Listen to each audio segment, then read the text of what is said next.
Now he's going to tell me to tell you he love you. He say he really fucked with you, yo. Man, Shorty a real nigga. Shorty just seen me and greeted me.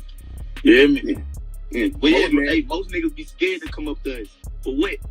Mello, that's what NBA Youngboy right now, right? I don't know if it's his little thing, whatever. Suck on that balcony on that chair for $100. Jesus Christ. I told her I got 100 for you, that's all I got. Yeah, he got a deal. yeah, he got a deal. Today, we're stepping into one of hip-hop's most tangled and unpredictable clashes, the ongoing saga between 6ix9ine and NBA Youngboy. This isn't your regular rap tension. This situation stretches across years, packed with courtroom issues, million-dollar talk, label pressure, and two of the most talked-about artists in the game. The wild part? Their story didn't even begin with smoke. It actually started with respect. These two went from showing love to becoming full-blown rivals, and the way things flipped had everybody shocked. Back in 2018, both 6ix9ine and Youngboy were running the scene. 6ix9ine had the neon look, the loud delivery, and the whole internet reacting to everything he did, while Youngboy was building a massive movement out of Baton Rouge, dropping non-stop tracks and creating a loyal fan base. These weren't just newcomers, they were young forces, shifting the whole sound of the culture. Here's where the twist comes in. Before any drama, they genuinely respected each other. People forget there was a point where both sides recognized real, and the streets watched them with serious attention. It was a different time. Someone that you had a perception in your head that might be negative, that you met, and then they completely proved you wrong. I think NBA Youngboy. Okay. So I thought NBA Youngboy, like, you know, want to be down. Like, how I say, like, I met him at a basketball game, but this is before cooperation. Okay, what year? Oh, this is like 2018-ish? Like, yeah, I just walked up to him by myself. Oh shit. He said it. I got it right here. You want to see it? So he's like, yo, I walked with 6ix9ine. He mad cool. He came up to me by himself. And this in New York City? No, it was in LA. LA, okay. I'm gonna see. I saved it, but NBA Youngboy, he's pretty down to earth. Mm-hmm. I think just misunderstood, bro. I think people just misunderstand his music. It's real. Yeah, people think he's like reckless and violent. I mean, nah, he's not. He's actually, he only fuck with people. With no strange energy or hidden agendas, just two rising artists acknowledging each other's grind. 6ix9ine even shared a story that shows how unexpected their early connection was. Picture this. It's 2018. The rap world is on fire. Everyone is talking about these two, and out of nowhere, now he's going to tell you to tell you he love you. He say he really fucked with you, yo. Man, Shorty a real nigga. Shorty just seen me and greeted me. You hear me?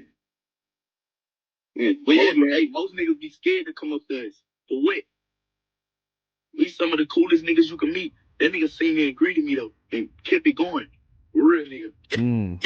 Youngboy steps up to 6ix9ine and shows real love. Not a weak industry handshake, but true respect straight from him. 6ix9ine explained the moment like this. Youngboy walked up, showed real respect, and kept it smooth, like someone who moves with confidence. And 6ix9ine even said Youngboy was a real one, who wasn't scared to approach him when others would just stay back and stare. According to 6ix9ine, Youngboy was honestly one of the coolest people he had ever met in the industry. This detail matters because it shows that before the chaos, before the label games, these two actually saw each other as solid figures in the rap world. Youngboy wasn't fazed by 6ix9ine's reputation, and 6ix9ine respected Youngboy for being genuine and standing on who he was. But the streets always flipped the script, and what came next changed everything. Jump to 2020, and the whole situation hit a different level. 6ix9ine's world collapsed when he got wrapped up in that big federal case with his crew, and you already know what followed. He decided to cooperate with the authorities, and overnight, he became one of the most disliked figures in hip-hop. When 6ix9ine came home, the industry shut the door on him instantly. No features, no connections, nobody wanted their name tied to him, and his career was hanging on by a single thread. Artists who once showed him love started acting like he carried some kind of bad luck around him. Once you cross that line in the streets, there's no smooth way back. But 6ix9ine wasn't ready to tap out. He still had cash, a blueprint, and a stubborn drive to spark a comeback. So what did he do? He started hitting up artists with serious bags on the table, trying to buy his way back into the conversation. And at the top of that list, NBA Youngboy. According to 6ix9ine, he offered Youngboy a clean $1 million for a collab. A real-life million, not fantasy money. And for a moment, it looked like it might actually happen. 6ix9ine claimed Youngboy was thinking it over, talking with him, discussing how it could play out, and it seemed like the track was close to being locked in. Rapper right now is NBA Youngboy. They own all his music. Atlantic. If I'm lying, I'm flying. And he's right here. Cap. This would have been massive for 6ix9ine's comeback and a big payday for Youngboy too. But here's where the whole story flips. Youngboy backed out at the last minute. According to 6ix9ine, Youngboy didn't want to be the first artist to stand beside him after the cooperation situation, and the pressure from the streets, the whispers, and the politics around it were way too heavy. But hold up, it gets even wilder. After Youngboy stepped back, someone else from his circle came forward. Lil Tim. Yeah, that Lil Tim, the one tied to the high-profile situation involving King Von at that Atlanta lounge in 2020. He's known to move with Youngboy's squad, and he's definitely not someone people take lightly. So when Lil Tim showed interest in that $1 million collab with 6ix9ine, it turned heads. 6ix9ine probably thought he hit the jackpot. If Youngboy wouldn't lock in, getting someone from his inner circle felt like the next closest win.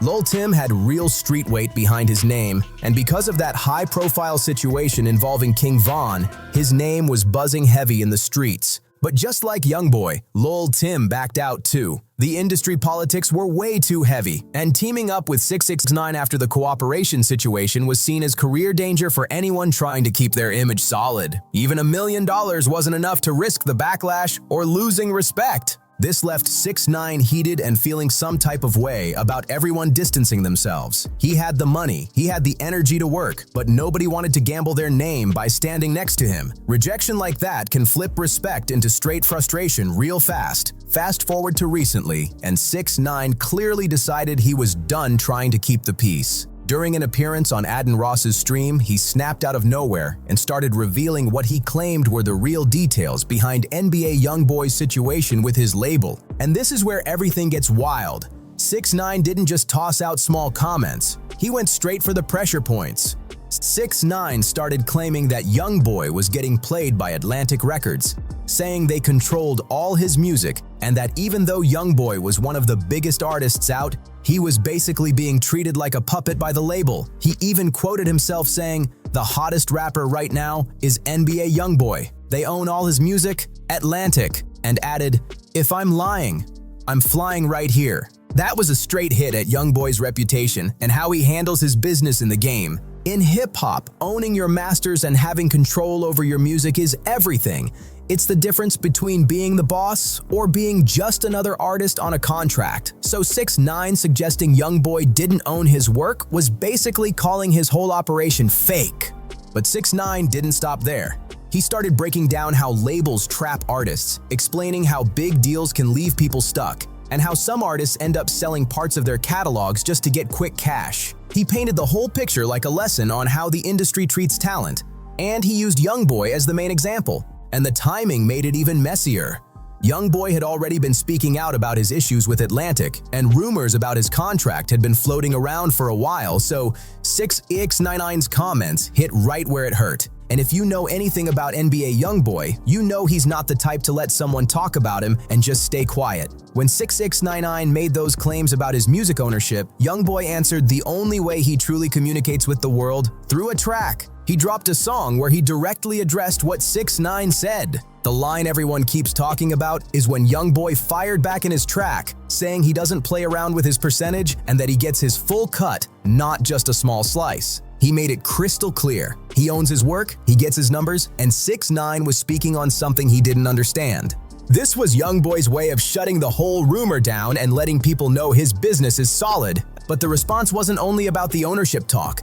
It was about respect, reputation, and making sure nobody twists his story. Youngboy has built his whole empire from the ground up, and he wasn't about to let 6ix9ine shake that with one wild claim. Industry insiders even said Youngboy reached out to certain media folks to make sure his position was understood clearly. He wanted everyone to know that his newer deals are set up so he has control and ownership, unlike the early days when his situation with Atlantic wasn't in his favor. But let's be real, this beef is bigger than percentages or collab offers. This is two completely different mindsets on how to survive the rap world. 6ix9ine represents the chaotic lane, the route where you'll do whatever it takes to stay talked about, even if it means working with law enforcement or stirring the pot every chance you get. His whole post-jail career is built on shock value, viral energy, and saying whatever will spark a reaction. Youngboy, on the other hand, represents that classic street code mindset.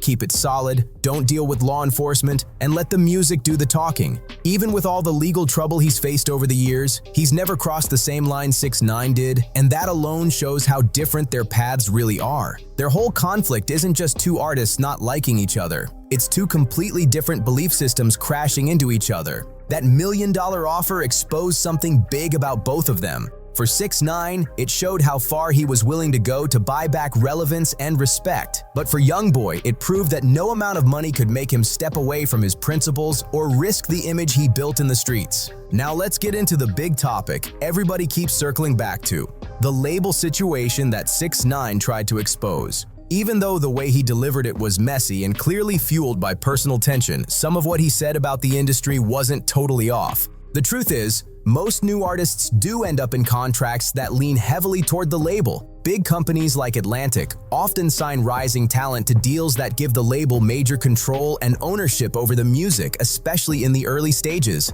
But Youngboy's situation is way more layered than how 6ix9ine tried to paint it. Even though Youngboy dealt with some rough contract terms early on, his newer deals look completely different as his power in the industry has grown. The more his name blew up, the more he could negotiate, and now he moves with way more control over his music and his business. A major reason he has that kind of leverage is his insane work ethic. The man drops non-stop, hundreds of songs, multiple projects every year, and a fan base that follows him like a movement. When you're delivering music at that level and everything is charting or trending, labels have to respect your position. That kind of output means you're no longer someone they can push around. You're a full-on money machine they need on their team. And that brings us to the full picture of this wild saga between 6ix9ine and NBA Youngboy. From showing each other love back in 2018 to $1 million offers to public tension in 2024, this story has everything. There's street pressure, industry games, messy accusations, and two of the most controversial names in rap clashing in real time. What makes this whole thing so interesting is that it speaks to something bigger in hip-hop. It raises real questions about authenticity, street principles, industry politics, and what success even means in today's rap world. Will these two ever settle things? Honestly, probably not. Their mindsets are too different, and that's exactly what keeps fans locked in. So let me know what you think in the comments. Who's really in the right here? Make sure to like, share, subscribe, and drop a comment if you want more deep dive breakdowns into hip-hop drama, and I'll catch you in the next one.